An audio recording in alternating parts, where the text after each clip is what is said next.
मैं कहना चाहता हूं कि जिन भारत विरोधी और आतंकी संगठनों ने भारत माता के मस्तक पर हमला करके कई परिवारों के सिंदूर मिटाए थे, उन्हें भारतीय सेना ने ऑपरेशन सिंदूर के माध्यम से इंसाफ दिलाने का काम किया है। और इसके लिए आज सारा देश भारतीय सेनाओं का अभिनंदन कर रहा है। ऑपरेशन सिंदूर सिर्फ एक सैन्य कार्रवाई भर नहीं है, बल्कि भारत की राजनैतिक, सामाजिक और सामरिक इच्छा शक्ति का प्रतीक है। यह ऑपरेशन आतंकवाद के खिलाफ भारत की दृढ़ इच्छा शक्ति का और सैन्य शक्ति की क्षमता और संकल्प शक्ति का भी प्रदर्शन है।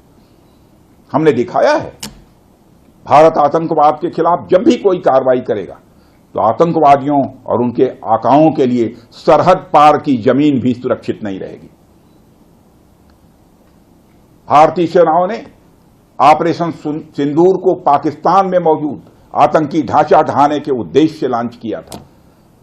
हमने उनके आम नागरिकों को कभी निशाना नहीं बनाया था, मगर पाकिस्तान ने न केवल भारत के नागरिक इलाकों को निशाना बनाया, बल्कि मंदिर, गुरुद्वारा, गिरजाघर पर भी हमले करने का प्रयास किया। भारतीय सेना ने शौर्य और पराक्रम के साथ साथ संयम का भी परिचय देते हुए पाकिस्तान के अन्य ठिकानों पर भी प्रहार करके करारा जवाब दिया है। हमने केवल सीमा से सटे सैन्य ठिकानों पर ही नहीं कार्रवाई की, बल्कि भारत की सेनाओं की धमक उस रावलपिंडी तक सुनी गई, जहां पाकिस्तानी फौज का हेडक्वार्टर मौजूद है।